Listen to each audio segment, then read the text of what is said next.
کے لیے آئے ہیں. سب سے پہلے مغرب کے بعد گھر میں جھاڑو دینے سے منع فرمایا گیا ہے اور خصوصاً آپ کے کچن میں آپ کے باورچی خانے میں جھاڑو دینے سے منع کیا گیا ہے. اس کی کیا اہمیت ہے اور اس کی کیا وجہ ہے؟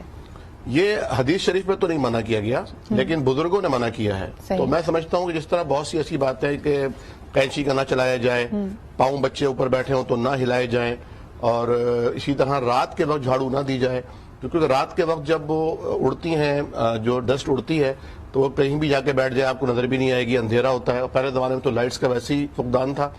تو یہ ایک مینرز کے خلاف ہے کہ بجائے اس کے کہ آپ صبح کے وقت جھاڑو دیں, آپ پورا دن انتظار کرتے رہیں اور رات کے وقت جب ابا آ رہے ہوں یا بھائی آ رہے ہوں یا ہسبینڈ آ رہے ہوں اس وقت آپ جھاڑو دیں. اچھا, اس کی ایک دلیل میں نے بڑی انٹرسٹنگ دلیل میں نے سنی تھی. لوگ کہتے ہیں کہ پہلے وقتوں میں اگر آپ نے گھر میں کچھ روٹی وغیرہ بنائی ہے اور سوکھا آٹا گر گیا ہے اور آپ سمجھتے ہیں کہ آپ نے اس کو جھاڑو دینا ہے, کچھ لوگوں کا تصور یہ ہے کہ یہ اللہ تعالیٰ نے دوسری چیزوں کے لیے, جیسے حشرات الارض ہیں, چونٹیاں ہیں, مکوڑے ہیں, شاید یہ ان کا رزق ہے, یہ جو ذرے رہ جاتے ہیں اور اس سے آپ کے رزق میں مزید برکت ہوتی ہے. لیکن عجیب بات یہ ہے عامر بھائی کہ اگر ہم صفائی نہ کریں اور یہ کیڑے یا یہ حشرات الارض وہ اپنا رزق لے کے جا رہے ہیں, تب تو پھر صفائی اور طہارت کے حوالے سے غلط ہو جاتا ہے. لوگ کہتے ہیں گھر میں کیڑے پڑ گئے, تو اب دونوں چیزوں کو آپ ساتھ کیسے لے کے چلتے ہیں؟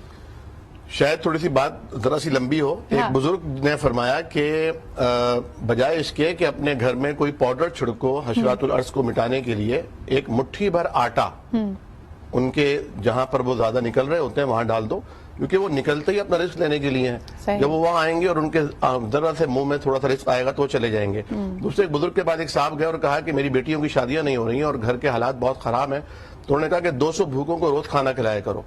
تو وہ منہ لٹکا کے باہر آ گئے اور کہا کہ میں تو خود اپنے گھر کے کھانے والوں کے لیے لالے پڑ رہے ہیں, انہیں نہیں کھلا پا رہا, تو ان 200 بھوکوں کو کیسے کھلاؤں گا.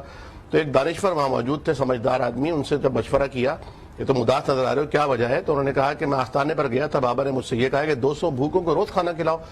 اللہ کے بندے پریشان ہونے کی ضرورت کیا ہے, بھوکی تو اللہ کی ہر مخلوق ہوتی ہے. تو 200 چیونٹیوں کو کھانا کھلا دو, 200 چڑیوں کو دانا ڈال دو, بالکل اللہ تعالیٰ تمہیں مالا مال کر دے گا. تو اپنا تجربہ بتاتے ہیں کہ میں نے یہ عمل شروع کیا, اپنے گھر کے اوپر ایک مرتبان رکھا یا ایک سٹورا رکھا اور اس میں پرندوں کے لیے ڈالا ڈالتا تھا, اور اسی طرح ایک مٹھی آٹا جہاں جہاں میں دیکھتا تھا کہ چونٹیاں وغیرہ ہیں وہاں ڈال دیا کرتا تھا. تو میرے سارے مسائل بھی حل ہو گئے, ساری بیٹیوں کی شادیاں بھی ہو گئیں اور بہت برکت آئی. اچھا, ویسے یہ بڑی خوبصورت بات ہے. کئی چیزیں ہمارے بزرگ ہمیشہ ہمیں کہتے تھے روٹی کا اگر بھوسی ٹکڑا ہے تو اس کو ڈسٹ بن میں نہ ڈالو, یہ رزق کی بید بھی ہوتی ہے. تو جو کھانا بچ جاتا ہے, اگر واقعی آپ حشرات الارض کے لیے کوئی اپنے گھر میں نہیں کسی دور جگہ پہ, آپ دیکھتے ہیں اکثر گلیوں میں کونوں پہ آپ کے پاس موجود ہوتا ہے کہ بھئی اسٹرے ڈاگز ہیں, کیٹس ہیں, پرندے ہیں, ان کے لیے آپ نے کوئی آسرا کر دیا کہ وہاں پہ پانی یا دانا موجود ہے. چوری بناتی تھی پرانے زمانے میں خواتین کے, سوکھی روٹی میں تھوڑا بہت کچھ ملا کر اس کی بالز بنا کر اس کو گوند کر